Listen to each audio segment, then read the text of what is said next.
Muy buenos días, les saluda Rodrigo Menéndez, me acompaña el ingeniero Bernardo Laris. Bernardo, buenos días. Rodrigo, muy buenos días, amigas, amigos del Don auditorio. Manuel Triay, es un gusto tenerle otra vez por aquí. Muchísimas gracias, señor. Igual para mí, ¿eh? De veras, ya me hacía falta. Qué bueno que se acordaron de mí, me trajeron de nuevo. Claro. Hoy, pues se nos acompaña el doctor Carlos Hernández Fuentes. Él es epidemiólogo y creo que, Carlos, muy buenos días. Oye, creo que pues hemos estado platicando en todos lados del caso del coronavirus y qué es y de dónde viene y todo, pero realmente no tenemos idea, certeza de lo que es, ¿no? ¿Nos puedes platicar un poco qué es, cómo se formó, qué hace allá y si hay por acá? Principalmente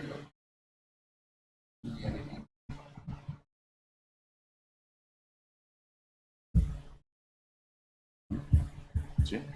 hemos tenido dos brotes, epidemias bastante fuertes. En el 2003 tuvimos el SARS y el SARS en China, y en 2012 tuvimos el MERS-CoV, que es un coronavirus que se origina en el Oriente Medio. Y bueno, a finales del 2019, en diciembre, se identifica en la provincia de Wuhan, China, el COVID-19, ¿sí?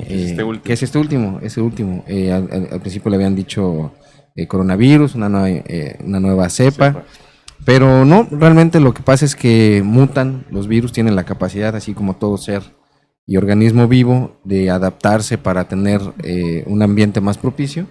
Y bueno, tanto las bacterias como los virus no son exentas de este tipo de evolución, y pues se dio la mutación. De inicio se especulaba que había sido transmisión de un animal hacia un ser humano, en el mercado que tiene venta de animales vivos para el consumo humano, ¿sí? Y se originó básicamente en esta provincia, ¿no? Oye, va a sonar muy feo y hasta creo que es xenófobo, pero es que allá se comen hasta los murciélagos, ¿no? Entonces debe haber allá vivo de todo. Pues yo creo que es cultural, ¿no? Y ellos tendrán, me imagino que debe ser un poco complicado alimentar a 1.200 millones de habitantes, ¿no? O sea, yo creo que esa es la dimensión que debemos estar nosotros siempre teniendo en mente. Eso fue el inicio. Actualmente ya la transmisión es de persona a persona. Pero, a ver, no entendí. Si fue un cambio, una mutación, entonces pudo haberse dado la mutación dentro de un ser humano y haberse ido. O sea, no necesitaríamos al animal que se lo pasara al ser humano. Pues hasta ahorita lo que tenemos de investigación y que se ha dado en varias publicaciones es que tienen como un común denominador la presencia del murciélago como origen de la transmisión. Entonces se pensaba o se piensa actualmente que este COVID-19 de inicio fue de murciélago a serpiente y de serpiente a ser humano. Hay algunas patologías que son o se le llaman zoonóticas. Eso significa que pueden tener transmisión o que pueden albergarse tanto en animales como en seres humanos. Estos coronavirus son uno de esos. Oiga, doctor, ¿qué hay de cierto que este virus es de los que más tiempo vive? Que si, por ejemplo, ahorita Bernardo tuviera y estornudara y aquí cayera un virus, pasarían 15 días y el virus seguiría aquí, que si yo lo toco y luego me puedo contagiar. No, es muy buena pregunta. De hecho, prácticamente todos los virus y las bacterias tienen cierta periodo de vida. Ajá. Después de que es expulsado del cuerpo. Este virus se identifica que junto con los que suelen estar en las vías respiratorias altas, puede tener una latencia cuando tiene un medio propicio de hasta 24 y 48 horas. Nada más. Nada más. O sea, ya que se perpetúe durante una semana, 30 días, no. Hasta ahorita no se ha dado ese tipo de investigación. Sin embargo, bueno, pues recalcando que en ese tipo de contagio, a través de, como bien lo comenta, a través de que una persona enferma tose o estornuda, pues avienta esa saliva con partículas de virus y obviamente pues rocía todo el área donde está uno trabajando, donde va la persona enferma o portadora. Y nosotros, bueno, pues básicamente los que llevamos la enfermedad hacia nuestro organismo somos nosotros mismos. ¿De qué manera? Estamos expuestos al estornudo, a cuando la persona enferma tose, sí, y nosotros no nos lavamos las manos. Y entonces ya tuvimos contacto con el ambiente o con el lugar a donde estamos viajando o estamos junto con esa persona, ¿sí? Y a nosotros no tener un lavado, un aseo de manos muy frecuente, pues tocamos esas superficies, ¿no? Y nos tocamos la cara, la nariz, la boca, los ojos, y de esa manera pues nos contagiamos nosotros mismos, ¿no? Ahora, no sé si hay alguna idea, pero ¿cuánto puede abarcar un estornudo? Por ejemplo, usted ahorita está contagiado de este virus y estornuda. Pues se me haría lógico que a Rodrigo y a Bernardo les diera porque son los que están más cerca. Pero no lo estoy tocando todavía. No, ¿por qué como que todavía? ¿Piensas No, hacerlo? No dice así, Ricardo Manuel. No, pero mi pregunta es, ¿a los que están enfrente les llegaría ese estornudo? Sí, sin mayor problema, porque por ejemplo en esta habitación donde estamos, pues tengo básicamente línea directa y no hay ninguna medida de barrera o contención para que esto pase. Esto lo pregunto porque mucha gente que no se da cuenta y está cerca puede ser contagiada con mucha facilidad por eso, ¿no? Claro, de hecho, si mal no recuerdo, se ha documentado que hasta 1,5 kilómetros puede alcanzar la salida de esas gotitas de saliva. Kilómetro. Si no hay Sí. un medio de barrera que lo contenga. Wow. Por eso, como bien comentas, el estornudo de etiqueta, sí, cuando ponemos el antebrazo en la boca, bueno, pues de ahí nosotros estamos haciendo la contención. Y ya liberamos al que esté al lado, pero luego nos quitamos la camisa o lo que sea y lo dejamos allá con los virus. Sí, es muy factible que eso pase. Oye, Por eso, pero nada más una anotación, por eso nosotros, la mayoría de las personas que nos dedicamos al área de salud y que tenemos contacto directo con los hospitales, por eso es el uso de la bata, ¿no? Porque eso protege nuestra ropa que llevamos al trabajo, ¿sí? Y la bata es básicamente es una medida de contención. Entonces, no es muy recomendable que el personal de salud ande con el uniforme, con la bata fuera del hospital. Yo, por ejemplo, hoy tengo 2 batas, siempre tengo 2 batas, una que es para mi oficina, sí, porque es como mi uniforme, y la otra es el que uso en el hospital, claro. oye, doctor, esto, pues hemos visto que ha matado gente, este coronavirus y demás. ¿Cómo puede ser? O sea, ¿se puede salvar uno de eso? ¿No se puede salvar? ¿Hay medicinas? ¿No hay? ¿Hay vacunas? Y sobre todo, primero, ¿qué síntomas, no? Tienes para cuidarte. Claro. Claro, afortunadamente este coronavirus no tiene una letalidad tan elevada, ¿sí? Nos hemos dado cuenta y la vamos a través de las investigaciones que han hecho ya todos los países, ¿sí? Porque esto es internacional, los virus, las bacterias, las enfermedades no tienen nacionalidad ni conocen de fronteras. Entonces ha sido un trabajo internacional el estudio de esta nueva patología y han documentado que un aproximado del 90%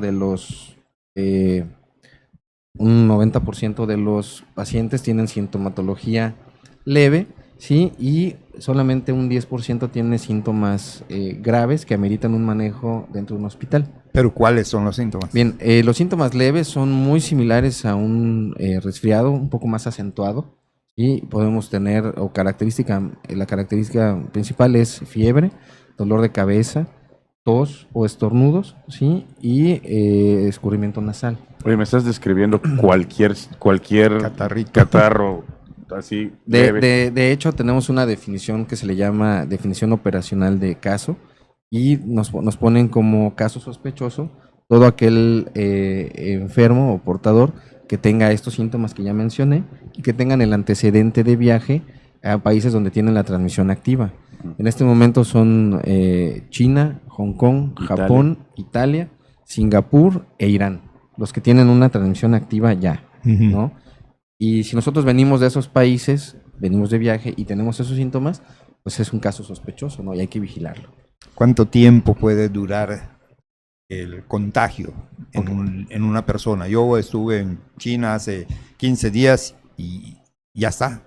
Sí, 15 días. ¿No veniste hace 15 días? Ni hace 8. Sí, 15 días ya estamos fuera de lo que hemos documentado, que es el periodo de contagio. ¿Sí? Se ha documentado que de 2 a 14 días, con una media de aproximadamente 6 días, que es lo máximo, ¿no? La media el máximo es hasta 14 días, el más cercano es de 2 días, pero la media de todos los casos es 6 días. Entonces, los síntomas leves son como un catarro cuando tienes temperatura, dolor de cabeza, tos Pero o estornudo. Pero no todo ese 90% tiene temperatura. Ese 90% tiene muy frecuentemente esos síntomas, sí. Temperatura El de 10%, 38. 38.3, no son temperaturas tan elevadas como por ejemplo Pero lo había podemos encontrar escuchado con que el había dengue. mucho asintomático. Sí, esa es la característica de esta patología, que puede cursar asintomático, que ni siquiera tengamos síntomas, ¿sí? Y podamos ser portadores de la enfermedad. Entonces no se tiene datos de cuánto podría ser, porque comentabas de 100, o sea, o de 100 que les da calentura, 90 la pasa No, sin problemas. el 90% de los casos identificados a nivel mundial han tenido sintomatología leve, de los que tienen una prueba confirmatoria y que se les ha muestreado, que ha dicho, tienes síntomas, Ya. vamos a tomarte una muestra y sale Entonces, positiva. Y todos ese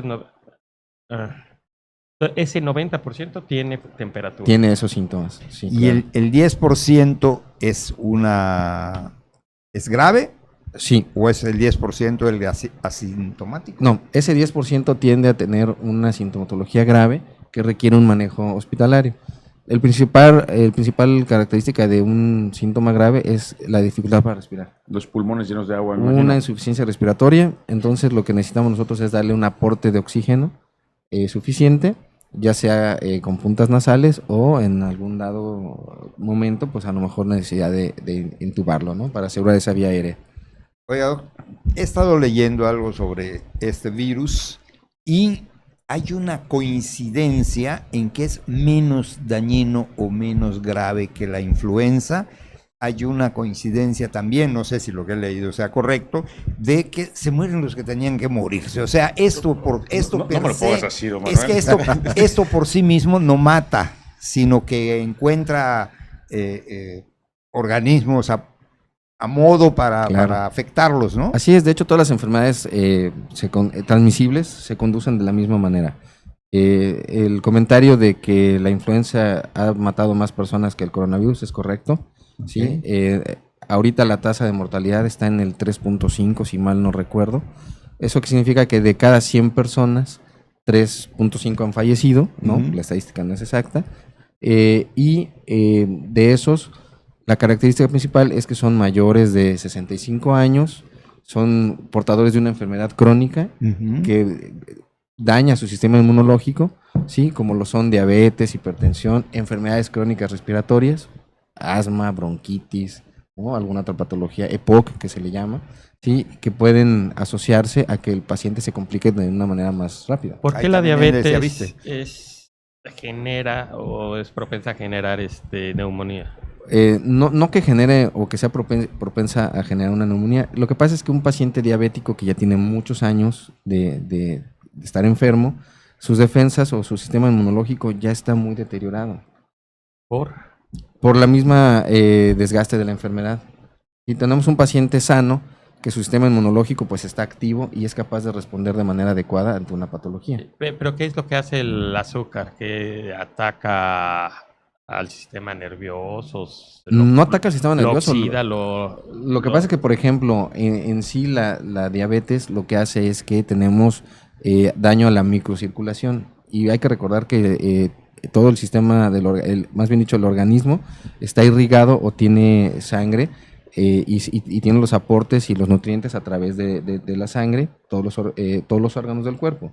Entonces, cuando nosotros tenemos diabetes, esa afectación daña a los capilares, que son la aportación más pequeña y que llega a todos los rincones de nuestro organismo, ¿sí? Y al tener una baja de oxigenación, baja de aporte de nutrientes, pues ya no tienen la misma capacidad de respuesta y van fallando, ¿no? Por eso es que al paciente diabético de repente tiene falla renal, de repente tiene falla hepática, ¿sí? Y falla coronaria, el corazón se afecta, entonces cardíaca, entonces realmente lo que tenemos es un paciente susceptible, no nada más al coronavirus, a influenza o alguna otra patología, porque su sistema inmunológico, su cuerpo ya no está preparado para reaccionar. ¿Y por qué la hipertensión también es causa de...? Porque por otros mecanismos que no son el aumento del azúcar en la sangre, ¿sí?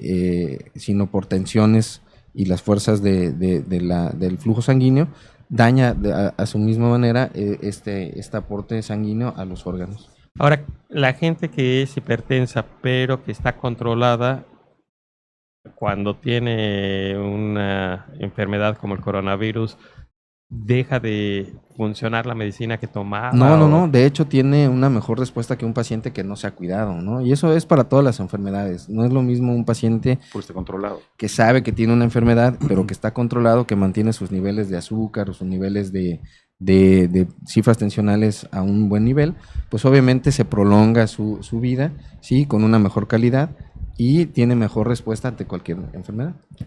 Otra cosa que me llamó la atención, que no sé hasta cuánto puede ser cierto, pero hasta el día de hoy no se había registrado la muerte de ningún niño en el mundo. Hasta el día de Por este caso. De claro. ayer, eso leí ayer. Así es. Primero, pues eso llama mucho la atención, ¿no? Porque los niños, pues, pequeños, pues, se me hace propicio para contraer cualquier tipo de cosas. Y lo segundo es que las temperaturas elevadas frenan el avance del virus. Pues hasta ahorita no es algo que tenga ya un sustento científico, ¿no? Porque si hablamos de temperaturas, pues el cuerpo humano oscila entre una temperatura de 36.5 hasta 38 grados, 40, ¿no? Cuando tenemos fiebre. Entonces realmente las enfermedades pues buscan la manera de sobrevivir y es un ambiente propicio, ¿no? Entonces, como tal, fuera del organismo, pues las temperaturas son muy variables, ¿no? Por ejemplo, nosotros acá el fin de semana tuvimos frío y esta semana hemos llegado a los 40 grados, ¿no? 40. Entonces, pues realmente sí no es algo que esté ya documentado como tal. Okay. ¿Llegamos ya a los 40 esta semana? Sí, y Ayer. sí, ¿En serio? de verdad. Vamos de los 17 a los 40 sin problemas. Hubo Febrero. alguien que me dijo hace terminando mucho calor, febrero. que no sé qué, pero Es decía, terminando, ahorita ya está entrando Bueno, marzo, ya debe ser más, yo todavía más saqué de tranquilo. la chamarra, ¿no? Por- Sí, Eso es el por la inicio de edad. la semana. Así es. Pero bueno. Oye, pues le agradecemos mucho, doctor, que nos haya acompañado. ¿Cómo estamos en Yucatán? Es Sí, decir, ¿cómo- ¿hay en sí. Yucatán? Ok, sí, hasta ahorita tenemos casos descartados ya no entran dentro de lo de sospechoso, tenemos 2 descartados, sí, y tenemos 2 sospechosos en espera del resultado, ya sea confirmatorio o ¿De dónde venían los descarte. sospechosos? Si mal no Italia y recuerdo, venían Japón. de Italia y Japón, es Uno y correcto. uno. Pero había un último boletín de hoy en que decía que se habían descartado 2, pero habían detectado otros 2 Sí, lo que pasa es que tenemos una vigilancia epidemiológica muy activa y estamos nosotros pendientes para localizar esos casos que nos pudieran generar problema. Entonces apenas los identificamos, Oye, hacemos las medidas de Ok, contención. Yucatán está libre de coronavirus, No pero- perdemos victoria. Hasta No, el no, día hasta de el hoy, día de hoy. sí. pero mi pregunta sería, en caso de que apareciera una persona con coronavirus, ¿tienen cómo quitárselo? ¿Tienen cómo pues... Ok, es muy importante esa pregunta. El coronavirus no tiene un tratamiento específico como lo tiene la influenza, ¿no? La influenza sí tenemos un tratamiento que es específico y tenemos muy buena respuesta. En este momento estamos en la búsqueda a nivel internacional de cuál es el tratamiento más idóneo para tratarlo y que mejoren los síntomas de una manera más pronta. Le agradecemos mucho, doctor. Calma. No. ¿Las pruebas confirmatorias se mandan a...?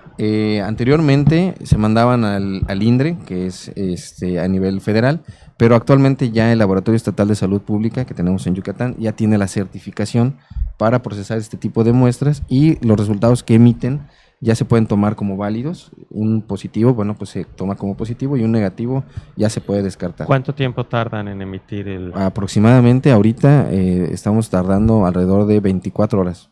24 horas. Entonces, Y los los nuevos tienes- 2 los casos tienes, para claro, hoy en la aislados. noche podrá estar ya... Probablemente. Ya. Todo depende Para de los hoy, procesos de laboratorio. jueves, ¿no? El programa se Una transmite el sábado pregunta en el más, radio, hoy pero- jueves, a la mañana de hoy, no se habían aplicado en el país filtros de control o filtros de seguridad. Por ejemplo, el Aeropuerto Internacional de la Ciudad de México no tiene ningún filtro, al menos eso oí reportar hoy en la mañana. Llegaste de China como Pedro por tu casa. Llegué de China como Pedro por mi casa. Tal vez no vengan directo de China o no tengamos algún vuelo directo, pero es lógico que en un vuelo internacional, pues alguien pudo haber estado allá y luego irse a otro país y venir a México. Y la persona entrevistada en el aeropuerto dijo, no, es que sí tenemos protocolos, no más que todavía no los aplicamos. Los capitanes de la nave están obligados a que si detectan algún caso, nos avisen y entonces tomemos medidas. Yo digo, el capitán de una nave no estudió medicina, estudió aeronáutica. ¿Cómo va a detectar algún caso? Se me hace una respuesta un poco tonta de esa persona en la Ciudad de México, pero no hay filtros. Aquí en Yucatán, ¿necesitamos algo todavía? ¿O? Ok, don Manuel, me sorprende que esté usted muy bien informado. Sí, a nivel De internacional eso, sí, de hay, eso vivo. hay un organismo que se llama Regulación Sanitaria, y ese es internacional y se rige Sí. bajo normas internacionales. Y ellos están, o los sobrecargos y el capitán están entrenados para detectar cuando hay ese tipo de alertas, cierta sintomatología y el antecedente del país donde vienen. Entonces, es correcto, si la sobrecargo detecta a un paciente que puede tener sintomatología, avisa al capitán, y el capitán en trayecto o en vuelo avisa a la torre de control, y torre de control avisa a Sanidad Internacional, y Sanidad Internacional son los que tienen el primer contacto, ¿sí? Y lo sé muy bien porque nosotros en Mérida ya tenemos aplicándolo desde hace aproximadamente un mes y medio. Sí, nosotros nos hemos adelantado a todo esto de tipo, no hemos estado de una manera expectantes, hemos sido muy reactivos porque cuando nosotros le notificamos a nuestro secretario de Salud, el doctor Mauricio Sauri, que teníamos una patología nueva, él obviamente escaló, ¿sí? Y nos han dado todas las facilidades a través del gobierno del licenciado Mauricio Vila para que nosotros trabajemos de manera oportuna, ¿no? Entonces nos hemos adelantado un poco a las acciones porque tenemos experiencia con el brote de influenza del 2009, Okay. ¿no? Entonces sí, hemos estado aplicando nosotros en el aeropuerto internacional y tratamos de identificar la mayoría de los pasajeros que vienen de conexión de esos países, ¿sí? Porque ellos llegan o a Cancún, ¿sí? O llegan a la Ciudad de México, Ujú. ¿no? Porque son los que tienen más vuelos directos. Y nosotros lo que hacemos es hacerles una entrevista, ver si cumplen con algún criterio, ¿sí? Les tomamos datos y les damos seguimiento durante 2 semanas, 14 días. Perfecto. Bueno, pues agradecemos mucho al doctor Carlos Hernández Fuentes que nos haya acompañado aquí desde Mérida. Nos vamos a un corte comercial y regresamos aquí desde Mérida.